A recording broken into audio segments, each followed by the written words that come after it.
दोस्तों, सच्चे दिल से कमेंट बॉक्स में लिखे गोवर्धन की हार्दिक शुभकामनाएं। राधे राधे, जय श्री कृष्ण। आज की जो वीडियो का विषय है बहुत ही सुंदर है। आज मैं आप लोगों को गोवर्धन पूजा संबंधित संपूर्ण जानकारी बताऊंगा और इस वीडियो में बताऊंगा कि गोवर्धन पूजा के दिन हमें गौ माता को क्या खिलाने से हमारे घर में अचानक और आकस्मिक धन की प्राप्ति होती है तथा गोवर्धन पूजा संबंधी संपूर्ण जानकारी इस वीडियो में बताऊंगा। अपना कम से कम 8 से 10 मिनट का बहुमूल्य समय जरूर देना, फिर आपको समझ में आ जाएगा हमें जो है गोवर्धन पूजा क्यों करनी चाहिए और हमें गौ माता को इस दिन अंकुर क्यों खिलाना चाहिए। वीडियो को ध्यान से देखना, प्राचीन जानकारी चैनल में बने रहना, आपको संपूर्ण जानकारी इसी चैनल में प्राप्त होगी। दोस्तों देखिए, गोवर्धन पूजा कार्तिक महीने की शुक्ल पक्ष की प्रतिपदा को अर्थात प्रथम दिन को मनाई जाती है। तो चलिए जानते हैं गोवर्धन पूजा का शुभ मुहूर्त। तो गोवर्धन पूजा का शुभ मुहूर्त है। पंचांग के मुताबिक कार्तिक माह के शुक्ल पक्ष की प्रतिपदा तिथि की शुरुआत 21 अक्टूबर को शाम 5:54 पर होगी। इसका समापन 22 अक्टूबर को रात 8:16 पर होगा। तिथि के मुताबिक इस बार गोवर्धन पूजा का पर्व 22 अक्टूबर को मनाया जाएगा। देखिए, गोवर्धन पूजा के दिन भगवान श्री कृष्ण और गोवर्धन पर्वत और गायों की पूजा की जाती है। गोवर्धन पूजा में अन्नकूट का जी हाँ, गोवर्धन पूजा में अन्नकूट का बहुत बड़ा महत्व है। अन्नकूट का भोग भी सामर्थ्य अनुसार जरूर लगाना चाहिए। कहीं कहीं लोग मूंग, दाल और बाजरे को मिलाकर के खिचड़ी बनाते हैं, तो कहीं कहीं अन्नकूट में भगवान श्री कृष्ण को 56 भोग का प्रसाद भी लगाया जाता है। इस प्रक्रिया को अन्नकूट कहा जाता है। दोस्तों, आइए जानते हैं गोवर्धन पूजा पर चढ़ाए जाने वाले अन्नकूट प्रसाद का 56 भोग के बारे में, अर्थात इसका क्या महत्व है। अगर आज की वीडियो आप मिस करते हैं तो फिर सारी जिंदगी आप इस प्रकार की जानकारी को पाने से वंचित रह जाएंगे, क्योंकि कोई भी यह जानकारी आपको विस्तार से नहीं बताया। लेकिन यह सारी जानकारी आज आपको प्राचीन जानकारी चैनल पर फ्री में उपलब्ध कराई जा रही है। इसीलिए वीडियो में आगे बढ़ने से पहले आपसे निवेदन था, वीडियो को तुरंत लाइक कर दीजिए और कमेंट बॉक्स में राधे राधे जरूर लिख दीजिएगा। आइए जानते हैं अन्नकूट के बारे में। जैसा नाम से ही स्पष्ट है, अन्नकूट जैसे इसके नाम से लगता है, यह बहुत सारे अनाजों का मिश्रण होता है। तरह तरह के पकवानों से भगवान जी की पूजा की जाती है। तो इन प्रसादों को अलग अलग बांटने के बजाय इकट्ठा ही बांटा जाता है। भगवान का इस प्रकार का जो प्रसाद है, इसमें कई प्रकार की सब्जी को मिलाकर के आप मिक्स कर सकते हैं, जैसे खड़ी है, चावल है, पूरी है, रोटी है, मूंग की खिचड़ी है, बाजरा है, हलवा है। सामर्थ्य के अनुसार जो भी आपसे बने भगवान के प्रसाद में इस प्रकार की चीजों को मिलाकर भगवान को भोग लगा सकते हैं।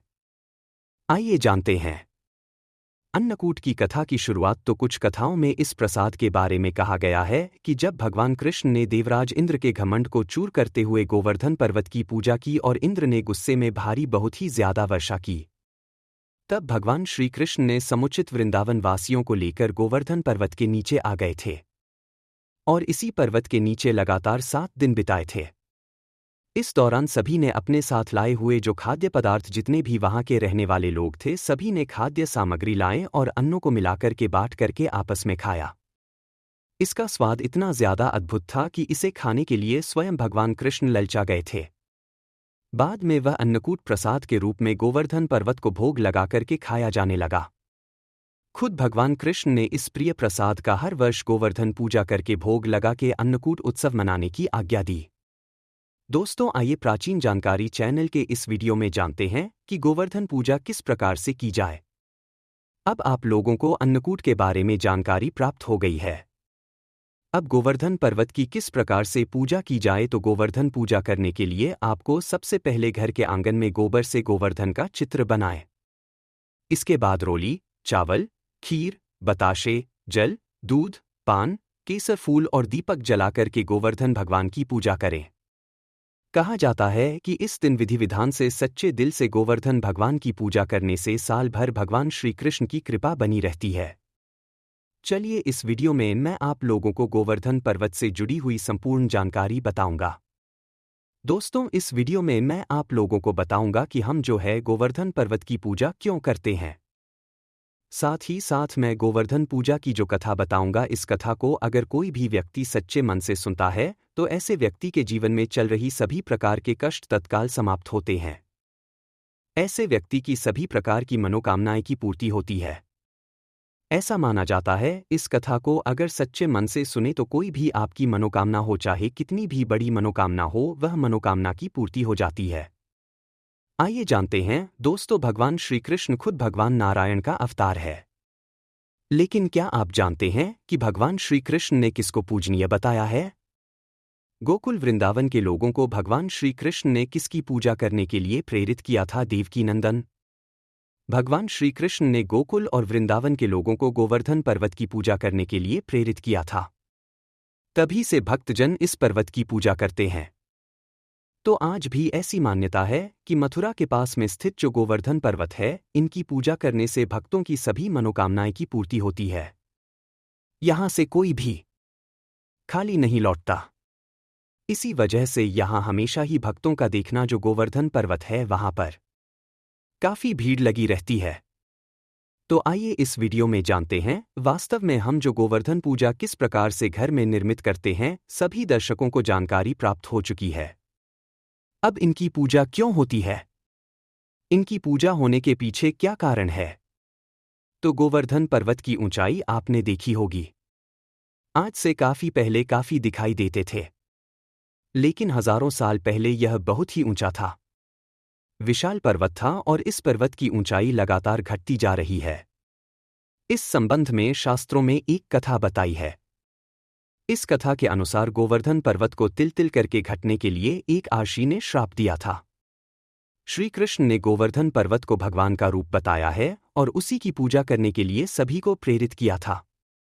आज भी गोवर्धन पर्वत चमत्कारिक रूप से, पूर्ण रूप से, चमत्कारिक रूप से भरा हुआ है। सभी प्रकार के लोगों की इच्छा को पूर्ण करता है। गोवर्धन पर्वत की परिक्रमा करने वाले हर व्यक्ति को जीवन में कभी भी पैसों की कमी नहीं होती। साथ ही साथ गोवर्धन पूजा करने वाले लोगों को भी पैसों की कमी नहीं होती। ऐसा माना जाता है कि महाभारत काल में गोवर्धन पर्वत की ऊंचाई करीब 300 मीटर थी, जबकि वर्तमान में यह पर्वत करीब 30 मीटर ऊंचा ही रह गया है। गोवर्धन पर्वत की ऊंचाई लगातार घटती जा रही है। इस संबंध में गर्ग संहिता में एक कथा बताई है। दोस्तों, कथा के अनुसार भगवान श्री कृष्ण ने अवतार लेने के पूर्व राधा जी से भी पृथ्वी लोक में साथ चलने के लिए निवेदन किया था।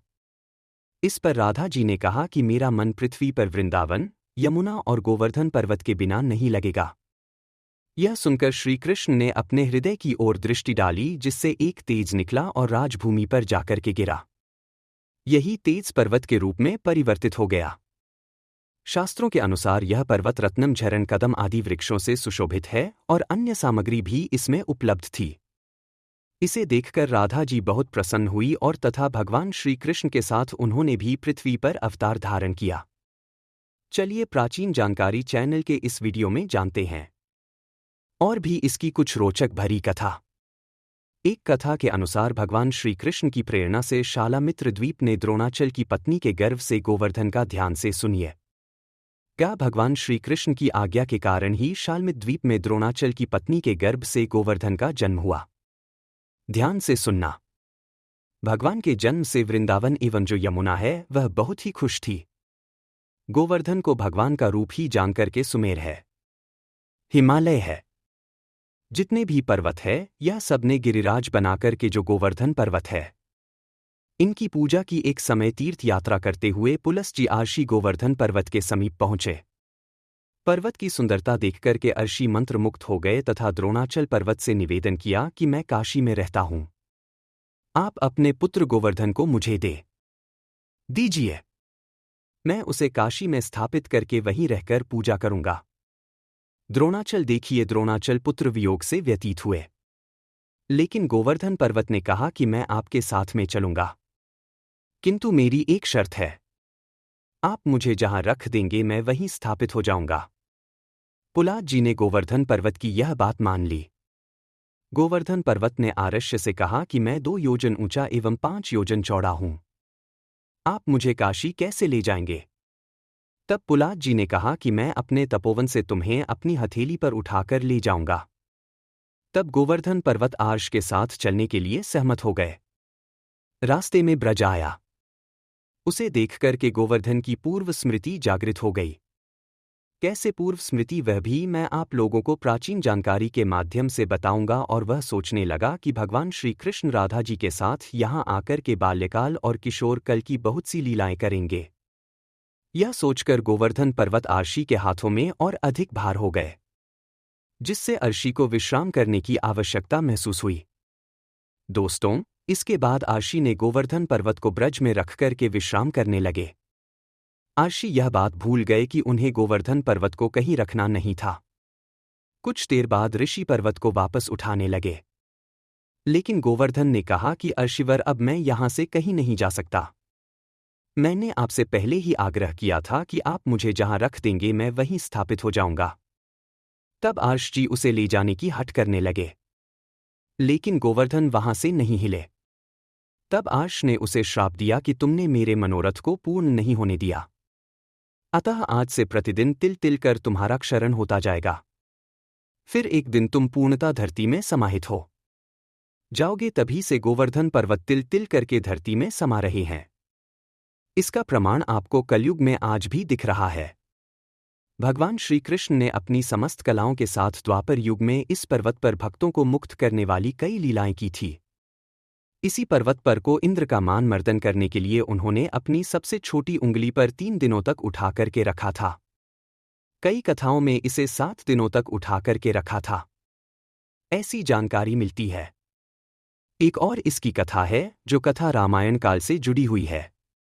यह अच्छी कथा है और इस कथा को सुनने मात्र से व्यक्ति की गरीबी मिटती है, व्यक्ति की मनोकामना की पूर्ति होती है। दोस्तों, पौराणिक धर्म शास्त्रों की माने तो जब त्रेता युग में भगवान विष्णु ने राम के रूप में अवतार लिया था और वनवास के दौरान उनकी पत्नी अर्थात माता सीता जी को लंकापति रावण ने छल करके अपहरण करके लंका में ले गया था, तो उस दौरान भगवान श्री राम ने लंका पहुंचने के लिए वानरों की विशाल सेवा के साथ समुद्र पर राम सेतु का निर्माण करा रहे थे।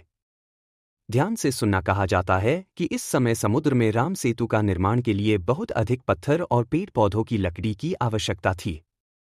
कहा जाता है कि राम भक्त हनुमान जी ने इन्हीं पत्थरों के संग्रह के लिए हिमालय की ओर गए थे और वहां पहुंचकर हनुमान जी ने एक विशाल पर्वत को अपने हाथों में उठा लिया था। तब उसे लेकर हनुमान जी समुद्र की ओर उड़ चले। इस दौरान हनुमान जी को रास्ते में पता चला कि राम सेतु का निर्माण पूरा हो गया है और हनुमान जी इस दुविधा में पड़ गए कि अब क्या किया जाए। इस पत्थर का क्या किया जाए, इस पर्वत का क्या किया जाए। तब उन्होंने उस विशाल पर्वत को वहीं जमीन पर स्थापित कर दिया।